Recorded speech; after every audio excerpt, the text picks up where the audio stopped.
There are moments in history when a story begins quietly, almost softly, yet carries a weight that demands our full attention. And for those of us who have lived long enough to remember the headlines of Chernobyl, the fear of Fukushima, or the uneasy debates around nuclear safety in the 1980s, the very mention of a 40-year-old nuclear power station should stir something familiar inside us: caution, concern, maybe even skepticism.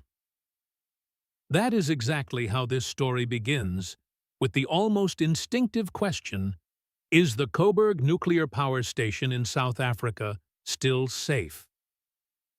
For many Americans over 60, the idea of a nuclear station approaching its fourth decade of operation sounds like the start of a warning, not a celebration. Yet what just unfolded on the southern edge of the African continent has turned that expectation on its head. Because, instead of announcing a shutdown or scrambling to cover a looming safety crisis, South Africa has done something completely different, something the world did not expect, something that many experts once insisted Africa could never achieve. The Koeberg nuclear power plant, Africa's one and only operational nuclear facility, has officially secured a 20-year extension to continue running safely all the way to 2045. No grand international applause, no loud Western praise, just a quiet, confident confirmation that this African-built, African-operated plant not only met but exceeded the rigorous standards demanded by nuclear regulators. And what makes this moment extraordinary isn't just the license itself. It's the way it forces the world to reconsider long-held assumptions about Africa, its engineers, its institutions, and its future. Because if you had asked global analysts 20 or 30 years ago whether an African nation could maintain a nuclear plant through decades of political transitions, economic shifts, and global energy crises, almost none of them would have said yes. They would have pointed to stereotypes about instability, weak infrastructure, and a lack of technical discipline. Yet here we are, and Koeberg stands not as an exception, but as a correction to the narrative. So the question now is bigger than safety. It is about what this moment means for Africa's future energy path, for the continent's technological confidence, and for the global assumptions that have shaped the way Africa is viewed. How did Koeberg manage this? And why does this 20-year extension matter far beyond South Africa's borders? To understand why the Koeberg extension matters so deeply, we have to begin with the simple facts, the kind that are easy to overlook, yet impossible to dismiss. South Africa's Koeberg nuclear power plant has been standing just north of Cape Town since the early 1980s. It has lived through the final years of apartheid, the dawn of democracy, currency crises, political resets, shifting global energy markets, and decades of pressure on the country's power grid. And yet, through all of that turbulence, Koeberg remained one of the most stable pieces of infrastructure on the entire continent. And now, 4 decades after its reactors first hummed to life, something historic has occurred. Unit 2 has been granted a full 20-year extension following Unit 1, which received its own renewal last year. That means both units are now authorized to operate until 2045. And this wasn't a symbolic gesture nor a political favor. Nuclear regulators don't hand out extensions just because a nation asks. They don't compromise. They don't soften the rules. Either a plant meets every mandatory safety requirement, or it shuts down. Full stop. So how did Koeberg earn this extension through one of the most demanding and unforgiving reviews a nuclear station can undergo?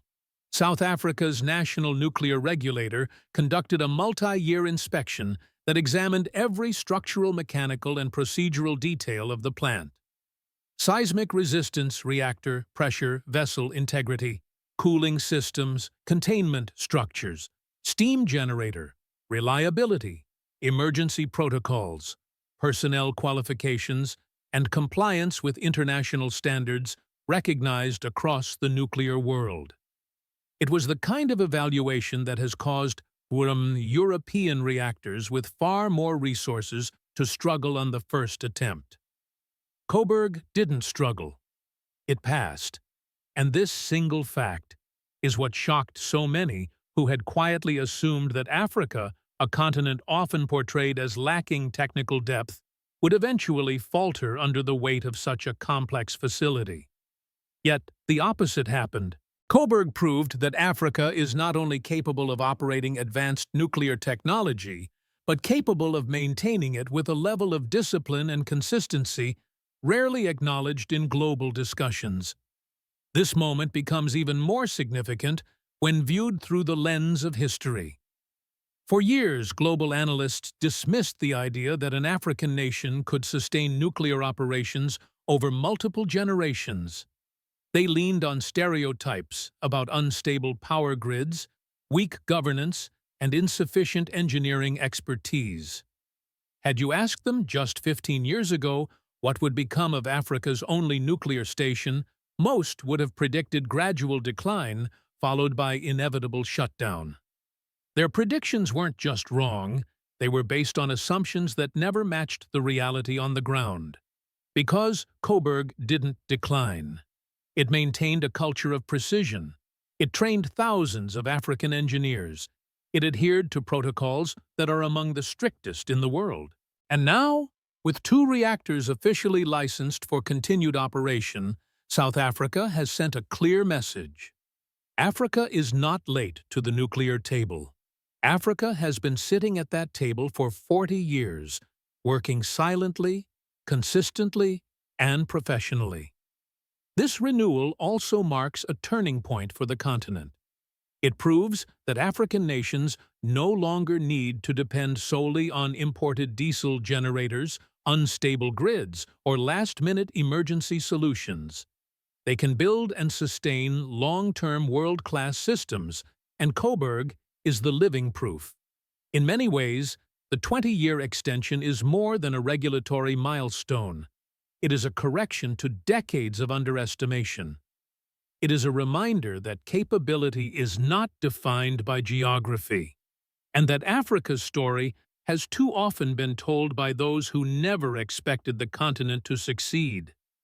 Now, with Koeberg moving confidently toward 2045, the world must look again, not with skepticism, but with respect. Because the facts are undeniable, South Africa built a nuclear station, kept it safe for 4 decades, and just secured a future that many advanced economies are still struggling to guarantee for their own reactors. What makes this moment so powerful is not just the license renewal itself, but what it represents, the breaking of a narrative that has hovered over the continent for generations. Because, for decades, the world believed confidently and loudly that Africa could not possibly maintain a nuclear reactor safely over time. To them, this wasn't a question. It was a certainty. Yet reality has now forced those same analysts to rewrite their assumptions from scratch. The emotional high point of this entire story comes here, the very idea that an African nuclear plant has achieved something many wealthy nations struggle to do. This is not exaggeration. Several European facilities with larger budgets and more political support have faced delays, shutdowns, or strict compliance failures while attempting their own long-term renewals. But Koeberg met the standards without drama, without scandal, without last-minute panic, and without the world paying attention. And that silence, interestingly, says far more than any headline ever could. There was no global applause, no glowing Western editorials, no declarations of an African engineering triumph. Instead, the story passed almost quietly, as though acknowledging it openly would require confronting an uncomfortable truth, that Africa did something advanced, sophisticated, and technically demanding, and did it well. For many Africans, this quiet victory carried a deeper meaning. It wasn't about proving the West wrong for the sake of pride. It was about finally seeing confirmation of something they had always believed, that African expertise, when given the chance to flourish, is fully capable of operating at the highest global standards. This is where the emotional intensity of the narrative peaks, the feeling that Africa doesn't need permission to master advanced technology. Africa already has. This shift in perception has created ripple effects across the continent. Countries that once hesitated about nuclear energy not because of fear, but because of global skepticism, are now looking directly at Koeberg as a roadmap. Egypt, for instance, is building the massive El Dabaa plant, a 4,800-megawatt mega-project that will become one of the largest on the continent. Nigeria is in active discussions around small modular reactors, hoping to power industrial zones that could reshape its economy.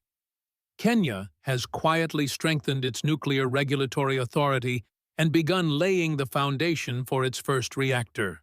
Ghana, Uganda, Rwanda, and Zambia have all taken concrete steps from training nuclear engineers to drafting legislation signaling that the continent is preparing for a future built on advanced energy systems. And in every one of those conversations, one name keeps coming up: Koeberg. Not as a cautionary tale, but as a model. For decades, Western commentary framed African nuclear ambition as unrealistic. They said Africa lacked discipline, the regulatory culture, the engineering mindset. But Koeberg shattered that perspective. It didn't wobble. It didn't trigger large-scale incidents.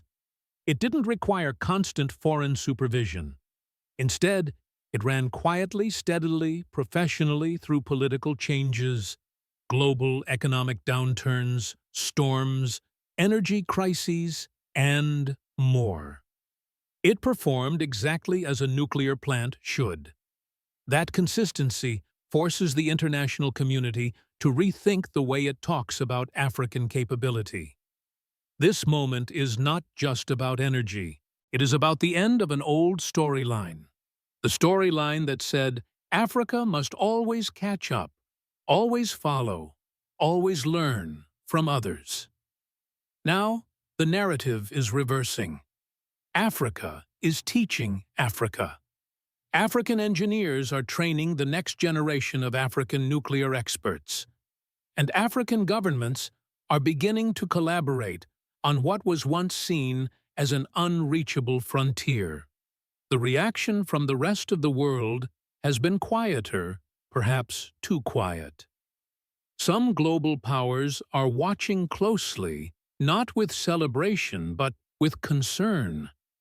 Because a technologically confident Africa one that can build, regulate, and maintain high-precision systems is a very different Africa from the one portrayed in outdated reports. It is a continent no longer defined by shortages, instability, or foreign dependency. It is a continent preparing to set its own path. And that is the true climax of this story, the moment Africa realizes that it doesn't just have potential, it has proof. To understand the true weight of Koeberg's 20-year extension, you have to look beyond the technical approval and see what it means for ordinary people, the families, workers, hospitals, and industries that depend on electricity not as a luxury, but as a lifeline. Because in South Africa, where load shedding has shaped daily life for years, the value of 1,860 megawatts of stable round-the-clock nuclear power is far more than a statistic. It is the difference between stability and uncertainty, between progress and stagnation. For many South Africans, Koeberg is the quiet heartbeat of the national grid. When everything else falters, when solar panels go dark at sunset, when wind slows, when drought reduces hydroelectric output, Koeberg remains steady. And in a country where blackouts have become a painful, disruptive routine, this stability is not just technical. It's deeply personal. Imagine being a business owner who loses revenue every time the power shuts off. Imagine working in a factory where production halts unpredictably. Imagine a hospital where life-saving machines must rely on emergency generators. These are not hypothetical scenarios. They have been part of everyday reality for millions. And that is why Koeberg's extension carries enormous civil weight. It protects South Africa from sliding further into an energy spiral that would have endangered jobs, public safety, and national morale. But the consequences extend far beyond household inconvenience. Stable electricity is the foundation of political stability. When the grid collapses, frustration rises. Public trust erodes. Social tension increases. And governments face pressure that can shape elections, policies, and national trajectories. A nuclear facility that guarantees dependable baseload power until 2045 gives South Africa something precious breathing room. Time to build renewable infrastructure properly. Time to expand transmission lines. Time to grow the economy without the fear of sudden blackouts. And that economic dimension is critical. Reliable power is one of the first things investors look for. Without it, billion-dollar industries simply cannot take root. With Koeberg secured, South Africa can move forward on projects many thought were impossible under unstable energy conditions: electric vehicle manufacturing, hydrogen production hubs, battery factories, large-scale smelters, and data centers that require unbroken electricity flows. These industries don't just create jobs, they anchor long-term economic transformation. For the African workforce, the extension is equally symbolic. Koeberg is more than a plant. It is a training ground that has produced some of the continent's finest engineers and nuclear specialists. Every year, operators undergo retraining. Technicians perform rehearsed safety drills.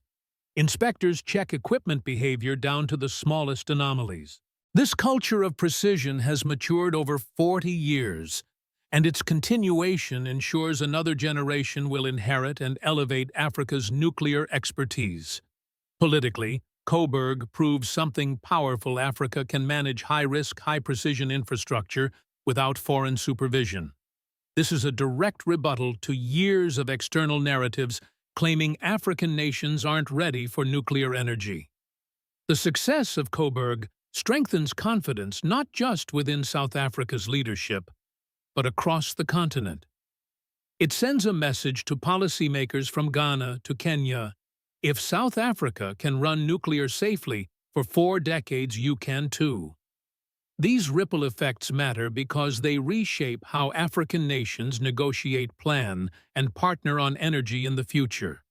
Countries that were once told to think small, to rely on donor-funded solar projects or imported diesel, now see a pathway to independence, a pathway built on discipline, engineering expertise, and long-term vision. Ultimately, the civil and political consequences of Koeberg's extension converge into a single truth: stable energy builds stable nations.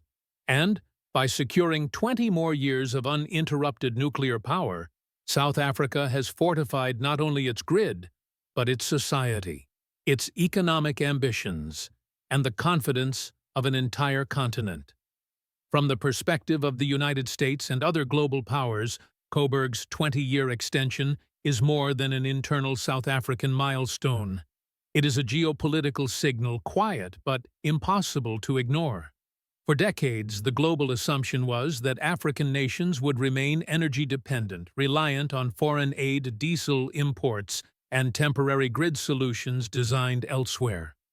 Nuclear energy was seen as too advanced, too sensitive, too risky for the continent to manage without external supervision. But now, with Koeberg proving the opposite, the global balance of expectations is shifting. American analysts, especially those who have watched the rise, fall, and revival of nuclear energy in the United States, understand the implications. A continent that can operate nuclear technology confidently is a continent that can negotiate differently. It doesn't need to depend on emergency fuel shipments. It doesn't need to accept one-size-fits-all development models. And it doesn't need to let others dictate the pace or shape of its energy future. That shift makes some global powers uneasy, even if they won't say it aloud.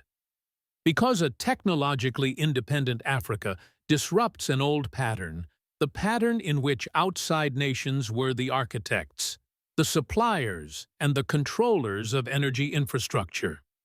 When Africa masters nuclear capability, the leverage changes, decisions become internal, partnerships become strategic, not paternalistic, and countries must engage with Africa as an equal, not as a beneficiary. For the world, one question now echoes beneath the surface. If one African nation can run nuclear flawlessly for decades, what happens when 10 African nations do the same? This is particularly relevant today, at a moment when figures like Ibrahim Traoré in Burkina Faso symbolize a growing desire across the continent for technological dignity, energy sovereignty, and independence from historical power structures. These leaders, and the movements they inspire, see nuclear energy not just as electricity, but as proof that Africa can chart its own path. And that theme resonates powerfully across today's Africa news, which increasingly highlights stories of ambition rather than limitation. Koeberg's success, then, is not an isolated achievement. It is a domino that will influence how Africa enters the next 20 years, how it negotiates, how it innovates, and how it defines its place in a world where energy is power, and power shapes destiny. When you take a step back and look at the story of Koeberg, not just the plant, but the people, the decades of discipline, and the silence with which this achievement unfolded, you begin to see something larger than energy. You see a turning point written quietly into Africa's future. Because this 20-year extension isn't simply permission to keep a reactor running. It is a signal that Africa is no longer waiting for validation, approval, or instruction from the outside world. The continent is deciding its own path and proving it can walk that path with precision. And if this is what Africa can accomplish with a single nuclear station, what will the continent achieve when more nations step forward? Picture an Africa where renewable energy thrives because nuclear provides the dependable backbone beneath it. Picture factories running without the fear of blackouts. Young engineers trained not in foreign classrooms alone, but in African facilities built and maintained by African talent. Picture regional power-sharing networks that lift entire economies, not through aid, but through stability. The Africa of 2040 could look nothing like the Africa the world once underestimated. For many of you watching, especially those over 60 who have witnessed wave after wave of global change, this moment may remind you of periods when nations redefined themselves through technology. When the United States entered the space race, when Japan rebuilt its industrial power, when South Korea transformed from a war-torn nation into a technological leader. What you are seeing in Africa today carries that same quiet, determined energy. And this brings us to the question that matters most. Do you believe more African nations should embrace nuclear energy as the foundation for long-term stability? What country do you think will benefit first from this shift? Egypt, Nigeria, Kenya, or perhaps leaders like Ibrahim Traoré, who represent a new chapter of confidence and independence in places like Burkina Faso. It's remarkable how rarely these breakthroughs appear in mainstream Africa news, even though they reshape the continent's future far more than political noise ever could. So now, if this video helped you see Africa through a clearer lens, not as the world describes it, but as it truly is, then your voice matters. Share this if you believe Africa deserves more recognition than the headlines give. Subscribe if you believe that truth is always more important than the noise around it. And tell us in the comments, what surprised you most about Koeberg's story? Because history isn't always written loudly. Sometimes it's written quietly in places the world forgets to look until the truth becomes impossible to ignore.